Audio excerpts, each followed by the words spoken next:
বুঝি যে আমার দেশের মানুষের যে পালস, সেটা আমি বুঝি। আমার দেশের মানুষ উপরে উঠতে চায়, উন্নতি চায়, একটা সত্যিকার অর্থে গণতান্ত্রিক ব্যবস্থা চায়। সেই গণতান্ত্রিক ব্যবস্থার মধ্যে দিয়ে কিন্তু সমস্ত বিষয়গুলোর সমাধানের পথ খুঁজে পাওয়া যাবে। অনেকে আজকাল অনেক কথা বলছেন, সংস্কার হচ্ছে। সংস্কার তো আমরা অনেক আগে উপলব্ধি করেছি। আমরা 2016 সালে আমরা প্রথম ভিশন 2030 দিয়েছি, যেখানে আমাদের সমস্ত পরিবর্তনের কথা, সংস্কারের কথা আমরা বিএনপির পক্ষ থেকে বলেছি, বেগম জিয়া বলেছেন।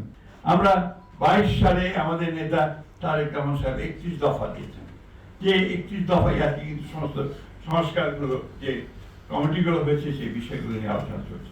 সুতরাং আমরা রাজনৈতিক দল হিসাবে আমরা অত্যন্ত সচেতন যে জনগণের যেটা প্রয়োজন এবং কালের যুগের সঙ্গে সঙ্গে যে পরিবর্তন আনা দরকার, রাষ্ট্র কাঠামোটি পরিবর্তন আনা দরকার, সে ব্যাপারে আমরা অত্যন্ত সচেতনভাবে আমরা সামনের দিকে এগোচ্ছি।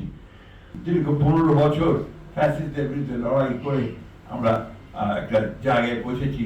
এই জুলাই মাসে, অগাস্ট মাসে আমরা একটা ভয়াবহ দানবীয় একটা সরকারকে আমরা সরাতে সক্ষম হয়েছি।